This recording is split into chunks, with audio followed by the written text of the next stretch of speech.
네, 평화롭던 시골을 공포로 몰아넣은 사건, 바로 상주 농약 사이다 사건인데요. 피의자인 박 할머니는 구속됐지만 풀어야 할 미스테리는 여전히 존재하고 있습니다. 네, 이 시간 전문가를 모시고 이 농약 사이다 사건의 전말을 파헤쳐보고 또 최근 발생한 새마을 금고 강도 사건 그리고 한여름 기승을 부리고 있는 몰카 관련 범죄 이야기까지 짚어보겠습니다.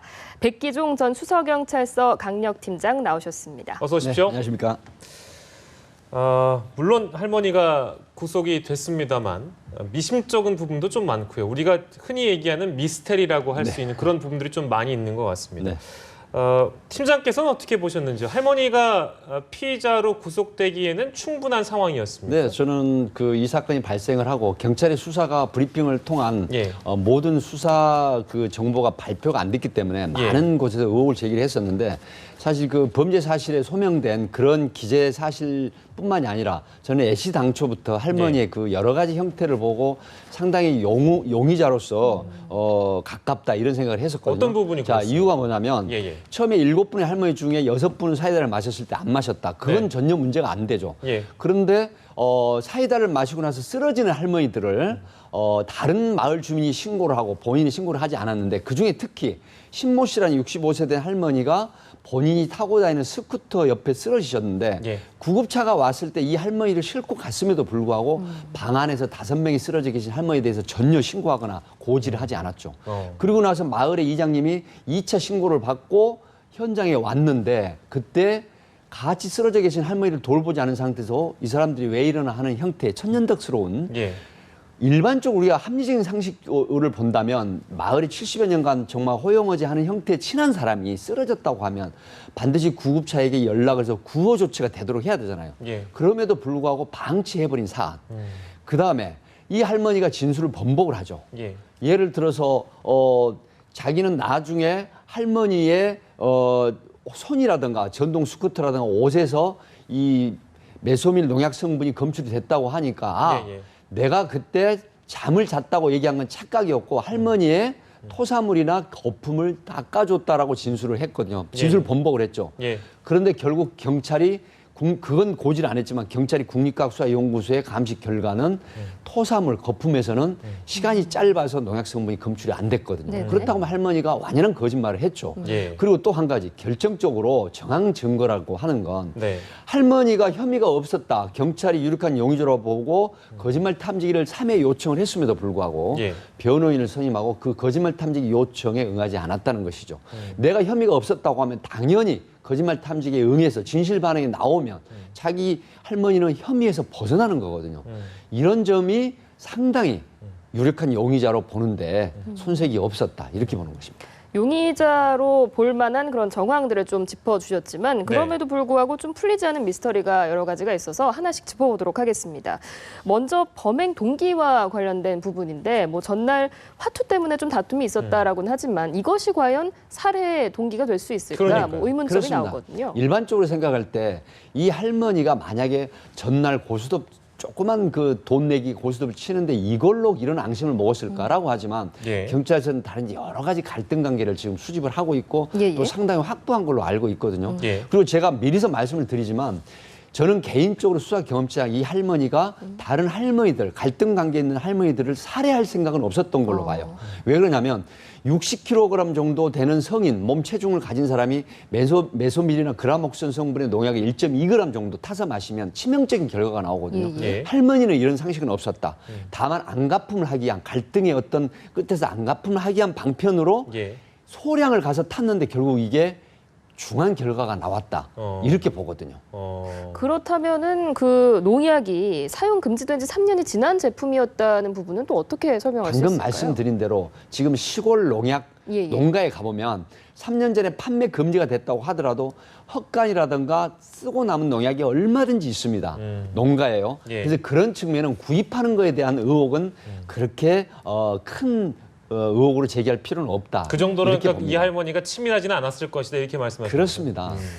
치밀하지는 않았을 것이다 이렇게 말씀을 해주셨는데 그렇다면은 그 물증으로 지목된 드링크제 지문은 없었다는 말이죠.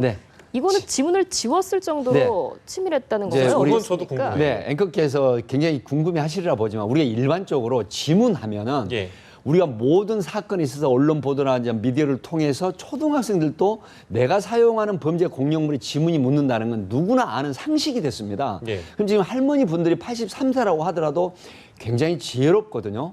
그렇다고 하면 내가 만약에 의도적으로 이런 행위를 했을 때 예. 여기에 지문이 남는다고 하는 건 기정사실이기 때문에 지문이 남지 않게 하는 장갑을 낀다라거나 사후에 지문을 지우는 정도는 누구나 할 수 있는 아주 상식적인 행위로 지문을 지울 수 있습니다. 그럼 지문을 지웠다고 보시는 건가요? 저는 장갑을 할머니가 끼거나 지문을 또 혹간 네.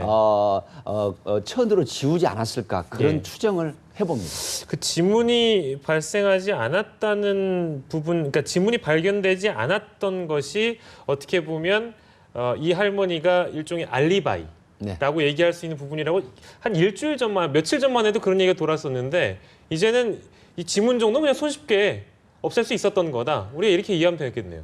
아니 그러니까 지문은 일반적으로 앞에 말씀을 드렸지만 거의 예. 상식 수준입니다. 상식이다 이거는. 범죄 공용물에 내가 맨손으로 만지면 지문이 남는다는 건 방금 제가 예를 들었지만 초등학생도 알지만 특히 예. 80대 노인분들이라고 하더라도 기본적인 상식이라는 것이죠. 네. 그 부분은 누구든지 지울 수 있고 방어책을 쓸 수 있다고 네. 보는 것입니다. 알겠습니다. 뭐 지문 얘기는 그 정도로 정리를 하고요.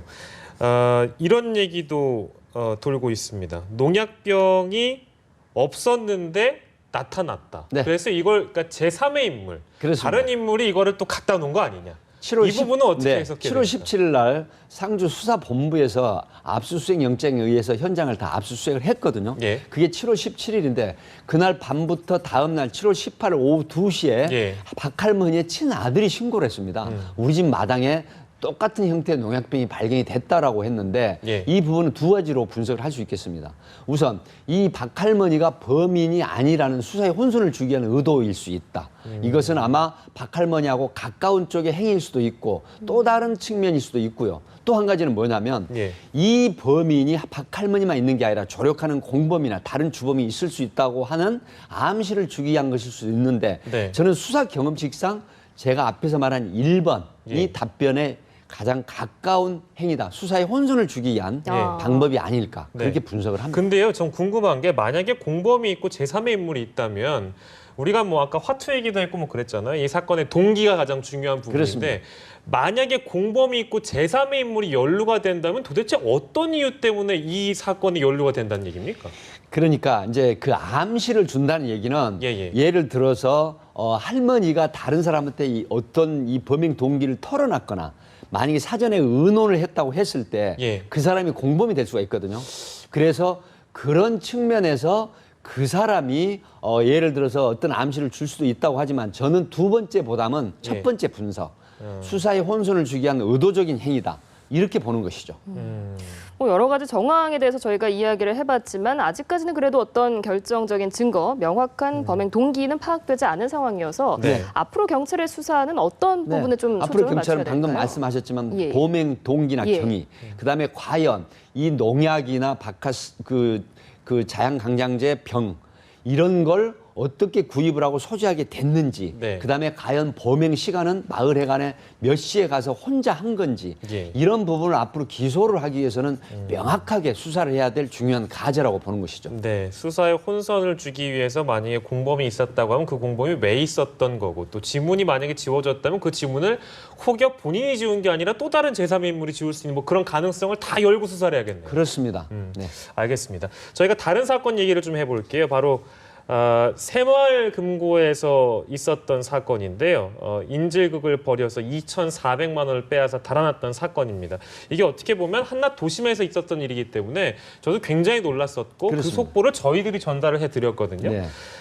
근데요, 이게 보니까 21년 전에도 같은 장소에서 같은 수법으로 이런 비슷한 사건이 있었대요. 이거 혹시 동일 인물의 가능성도 있는 겁니까? 제가 말씀을 그렇게 하셨는데 예. 1994년도 그 사건 발생할 때 제가 서초경찰서 형사과에 근무를 했었습니다. 그때요? 네네. 그러셨어요? 네, 근무를 했었는데 예. 사실 그 당시에 2인조였거든요. 그래서 그때는 2인조였고. 네, 체포를 못했었는데 사실상 그 범행 상황이 굉장히 유사하다라고 보는데 예. 10여 년, 무려 11년 전에 이 동일 범인이 다시 11년 후에 이 장소에 나타나서 같은 형태의 범행을 했다고 하는 건 사실 현실적으로 믿기지 않거든요. 예, 예. 그러나 물론 배제할 수는 없죠. 그 부분에 예. 수사를 하고 있는데 네. 사실상 지금 전국에 새마을 금고가 1,372개 정도 돼요. 예. 그런데 상당수의 새마을 금고에서 청원 경찰이나 자체 경비를 하지 않고 있거든요. 아, 그래서 그래요? 이 부분을 노리는 범인이 범행을 했다고 보는데 예. 사실상 사전에 답사할 가능성이 굉장히 높습니다. 그렇다고 하면 서초경찰서 강력 2팀에서 전담팀인데 예. 이 사건에 대한 전후 사정의 수사를 지금 하고 있습니다. 예. 그래서 저는 개인적으로 이 범인을 그다지 오래 걸리지 않아서 체포할 수 있다고 보거든요. 예. 그래서 동일 범죄라든가 또 제보에 의한 이런 형태가 있으면 반드시 범인 검거할 수 있습니다. 그리고 지금은 CCTV가 워낙 강력화돼 있기 때문에 예. 이 동선 파악이나 그 CCTV상 동선의 패턴을 따라가 보면 범인이 상당히 압축이 될 수가 있고 예. 하기 때문에 제보나 또 CCTV에 따라가는 그 동선, 도주로 이런 부분들이 종합적으로 될 때 그다음에 현장에 반드시 답사를 하는 건 필수입니다. 범인들의 기본 매뉴얼이라고 이상하지만 네. 답사를 하지 않고는 범행하기가 어렵거든요. 예. 경비의 느슨함, 허술함, 그다음에 과연 현금을 어느 곳에 정확하게 보관하고 있는지. 예. 근데 이날 이 범인이 당일날 바로 그곳 현금을 보관하는 장소를 지목을 정확하게 했거든요. 예. 그 돈을 쓸어 담아라고 지시를 했던 이런 상황으로 봐서 저는 만약에 제가 수사 지도관이라고 하면 예. 이런 부분을 충분히 검토를 해봐라라고 할 것입니다. 그러면 이미 이 장소, 그러니까 새마을금고에 있는 CCTV를 이미 따와서 분석해서 한 번쯤은 이 탐색을 했다고 지금 말씀을 하셨으니까 들어왔던 인물들 중에 면밀히 검토해보면 범인이 있을 수 있는 분명히 거네. 그 속에 있고요. 그래요? 그다음에 새마을 금고에 들어오는 입구의 CCTV를 예. 넓게 잡아서 그 시간대별로 추적을 하면 어. 그 인물이 새마을 금고 안에서 뭐 주위를 살피거나 어떤 예. 개인적인 업무를 본다고 하더라도 예. 밖에 동선하고 일치한다고 하면 어. 주변을 돌아본다라거나 그다음에 새마을 금고 안에서 평상시 같은 고객 같은 수순 이장을 해서 둘러본다라든가 이럴 때는 범죄에 기인한 그런 행동으로 보는 것이죠. 네. 그러면 뭐 최근 며칠간의 CCTV를 분석하는 것도 중요한 방법이 되겠고 또 지금 경찰이 현상금 100만 원의 공개 수배를 하지 1,000만 원의 1,000만 원. 공개 네. 수배를 하지 않았습니까? 그런데 뭐 인상착의 말고는 별다른 단서가 없는 상황이어서 공개 수배를 통해서 검거할 수 있는 가능성은 어떻게 보시나요? 네, 공개 수배라고 하는 건 바로 현장에 나타난 마스크를 쓰고 예. 검은색과 흰색이 든 헬멧을 쓴 이 사람이 왜 공개를 하냐면 예. 예. 그 형태의 물건을 구입을 했거나 그걸 가지고 있는 사람을 신고하게 되는 그다음에 옷도 등산복, 검정색 등산복이고 예. 그다음 100cc짜리 스쿠터를 가지고 있는 사람 이런 부분이 일치하는 사람이 내 주변에 있을 때 네. 신고하게 되면 충분히 범죄 신고자 보상에 관한 규칙에 의해서 신고 보상금도 받고 예. 범인을 체포할 수 있는 단초가 되는 것이죠. 예를 그래서 들면 이제 그래서 공개 수배를 하는 것입니다. 예를 들면 이제 헬멧 같은 것도 그 헬멧 앞에 있는 글자를 우리가 공개 수배할 때 포함시킨 이유가 그렇습니다. 이 헬멧을 버리게 되면 그걸 만약에 누군가 발견해서 이걸 어디쯤에서 발견했는지 어디서 그렇습니다. 팔았는지 다 알 수 있으니까. 그게 범인을 압축하는데 굉장히 단서가 되는 중요한 단서가 되고 예. 또 그 스쿠터라든가 헬멧이라든가 등산복이라든가 이걸 소지하고 있다는 걸 봤다는 사람은 예. 범인이라고 단정을 짓지 않더라도 수사를 신고를 하게 되면 수사에 굉장히 압축이 되고 신속한 단서가 되는 것이죠. 예, 알겠습니다. 새마을금고 강도 용의자 건까지 저희가 얘기를 나눠봤고요. 여름입니다. 여름이면 저희가 그 밥 먹듯이 얘기하는 이 몰래 카메라에 대한 얘기를 좀 해볼까 하는데요.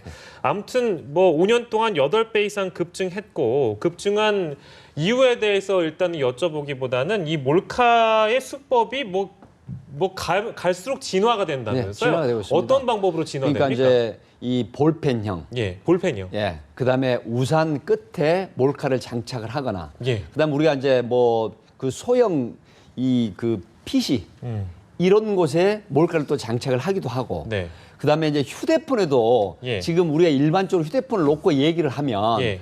이게 카메라에 노출이 안 되는 걸로 알지만 사실은 장착을 하게 되면 도찰이 되는 가능성도 있거든요. 그래서 이런 부분이 쉽게 또 구입이 될 수 있다. 예. 이런 측면인데 우리가 통상 안경을 지금 우리 앵커께서 쓰고 계시는데 예. 안경 끝에도 촬영이 되게 하는 그런 특수기법이 있거든요. 예, 예. 그래서 결국 몰카라는 거는 지금 제가 파악하고 있는 걸로 한 50회 정도 됩니다.